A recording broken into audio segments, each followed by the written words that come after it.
Good morning, students. Today we will study about history. First chapter, how, when and where. कब, कहाँ और कैसे. इस लेसन में हम हिस्ट्री के बारे में मतलब स्टार्टिंग है बेटा ये कि हिस्ट्री के बारे में हम जानने की कोशिश करेंगे कि कब क्या कौन सी घटना कब घटित हुई, कैसे घटित हुई, कहाँ पर घटित हुई. ठीक है. अब इस लेसन में फर्स्टली आ जाता है हाउ इम्पोर्टेंट आर डेट्स, कि डेट्स इम्पोर्टेंट कैसे होती हैं, यानी कि कौन सी डेट इम्पोर्टेंट होती हैं और कैसे इम्पोर्टेंट होती हैं. There was a time when historian were fascinated with dates. एक टाइम था जब हिस्टोरियन कौन होते हैं बेटा? इतिहासकार जो हिस्ट्री लिखते हैं उन्हें हम हिस्टोरियन कहते हैं. फैसिनेटेड विद डेट्स यानी कि वो सिर्फ डेट्स में ही उलझे रहते थे.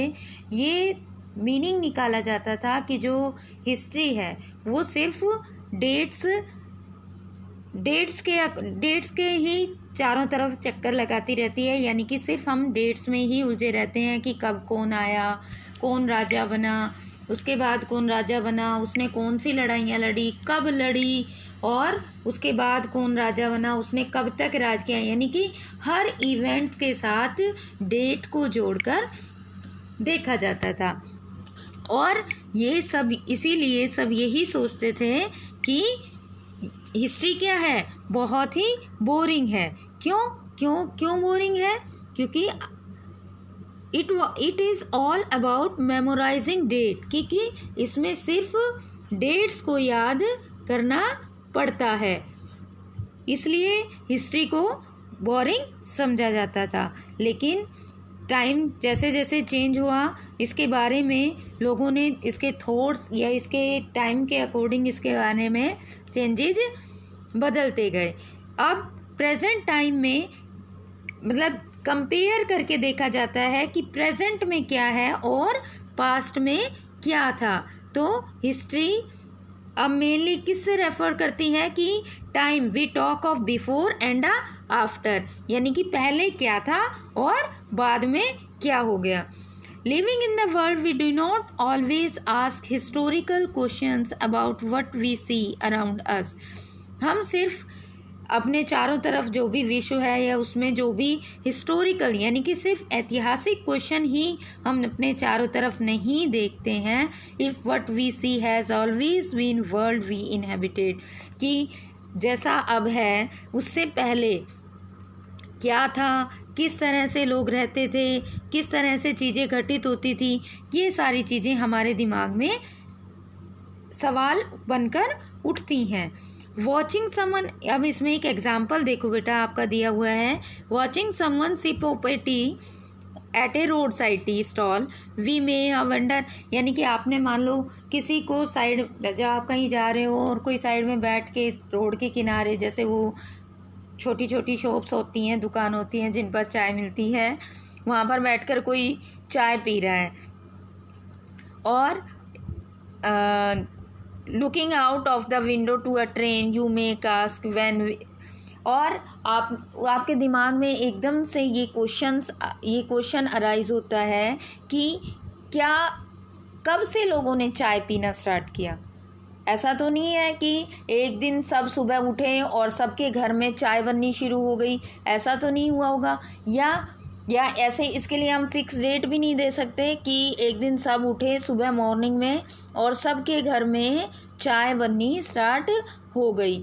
दूसरा एग्जांपल आपका इसमें ये है कि मान लो आप ट्रेन से कहीं जा रहे हो और आप खिड़की से देखते देखते आपके दिमाग में क्वेश्चन आता है कि अब जो हम ट्रेन से ट्रैवल कर रहे हैं, पहले लोग कैसे जाते थे, मतलब ट्रांसपोर्ट के क्या साधन थे, या इस तरह के क्वेश्चंस आ जाते हैं कि पहले का कैसा था और अब प्रेजेंट टाइम में कैसा है.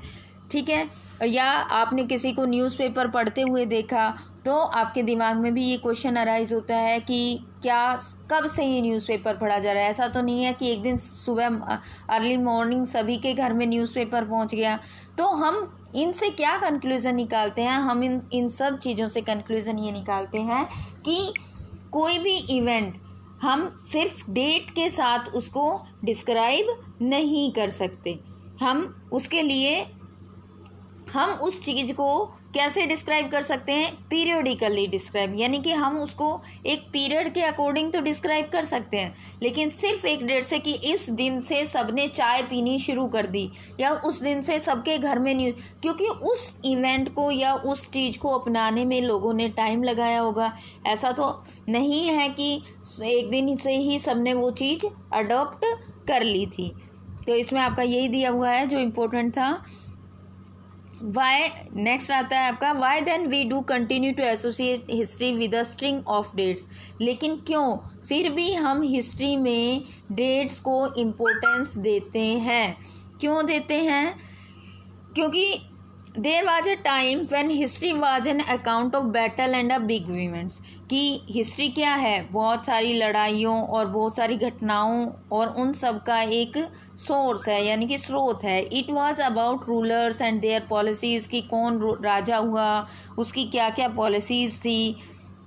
Historian wrote about the year a king was crowned, the year of married. Historian किस में लिखने में उलझे रहते थे कि उसने वो कब राजा बना, उसकी शादी किससे हुई और उसके कितने बच्चे थे, उसके बाद कौन राजा बना। इन सब के साथ हम हिस्ट्री में पढ़ते थे।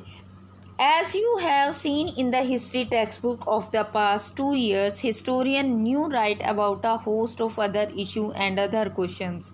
They look at how people earn their livelihood. लेकिन उसके बाद जो हिस्टोरियंस थे उन्होंने अलग तरीके से सोचना शुरू किया कि पहले लोगों का जीवन कैसा था, समाज में लोग किस तरह रहते थे, किस तरह उनका रहन सहन था, क्या खाते थे, किससे गुजारा होता था। इन सब के बारे में भी कि उस रूलर्स के मतलब जो भी उसका किंगडम था उस टाइम पीरियड में कैसे लोगों को किस किस प्रॉब्लम को फेस करना पड़ता था या उसके बाद क्या क्या उसमें चेंजेस आए थे। अब आता है आपका विच डेट्स, यानी कि कौन सी डेट्स जो हैं वो इम्पोर्टेंट होती हैं। They become vital because we focus on a particularly set of events as a important if our focus of a study change. If we begin to look at a new issue, a new set of dates will appear significant. इसमें ये बताया गया है बेटा कि हम particularly किसी set of events को, मतलब ज़रूरी नहीं है कि एक राजा के या एक किंग के टाइम पीरियड में सारी ही इम्पोर्टेंट चीज़ें हुई हों। कुछ इम्पोर्टेंट चीज़ें और उस टाइम पीरियड के दौरान जो भी चेंजेस हुए हैं हम उन सब के बारे में पढ़ते हैं। नेक्स्ट आपका आ जाता है Consider an example in the historian written by British historian in the India we rule in each governor general was important. देखो बेटा किसी भी चाहे आप ये बताया गया है इसमें कि कोई भी हिस्टोरियन है उसके अपने नज़रिए से अलग अलग डेट्स जो होती हैं वो इम्पोर्टेंट होती हैं।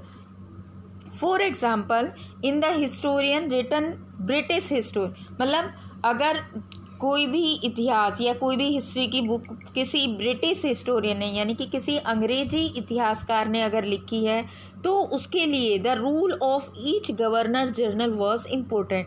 तो उस हिस्टोरियन के लिए हर गवर्नर जनरल का टाइम पीरियड क्या है? इम्पोर्टेंट है। जब से स्टार्ट हुआ हमारे यहाँ पर गवर्नर जनरल जब से स्टार्ट हुए सबसे पहले गवर्नर जनरल इंडिया के कौन थे?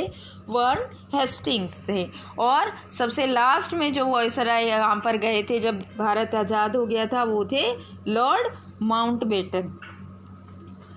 इन टाइम पीरियड के दौरान बहुत सारे लोग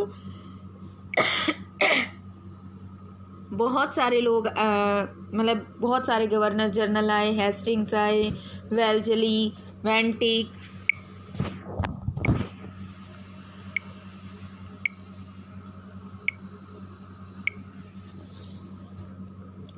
वेल्जली, Bentinck, Canning, Lawrence, Lytton, Ripon, ये सब क्या है, ये गवर्नर है। और अगर कोई ब्रिटिश हिस्टोरियन अगर हिस्ट्री लिख रहा है तो उसके लिए ये सारी चीज़ें इम्पोर्टेंट हो जाती हैं। लेकिन अगर कोई इंडियन हिस्टोरियन हिस्ट्री लिख रहा है तो वो देखता है उस गवर्नर जनरल के दौरान, उस टाइम पीरियड में हमारे इंडिया में किस किंग का मतलब शासन था, उसकी क्या पॉलिसीज़ थी, ब्रिटिश ने उनके साथ कैसे उनको मतलब सब्जेक्टेड कर लिया, यानी कि अपने उसमें मिला लिया, अपने एम्पायर में मिला लिया या उनको दबा लिया। तो वो उस नज़रिए से वो देखता है। तो एक हिस्टोरियन पर डिपेंड करता है कि वो कौन सी डेट को इम्पोर्टेंट और कौन से इवेंट को ज़्यादा इम्पोर्टेंट मानता है या ज़्यादा इम्पोर्टेंस देता है।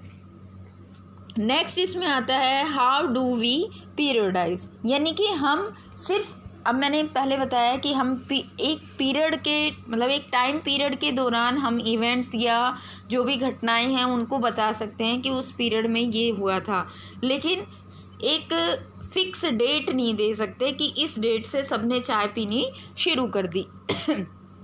तो हम किस आधार पर हिस्ट्री को पीरियडाइज यानी कि पीरियड्स में बांटते हैं। सबसे पहले 1817 में एक James mill Scottish economics and a political philosopher हुए थे।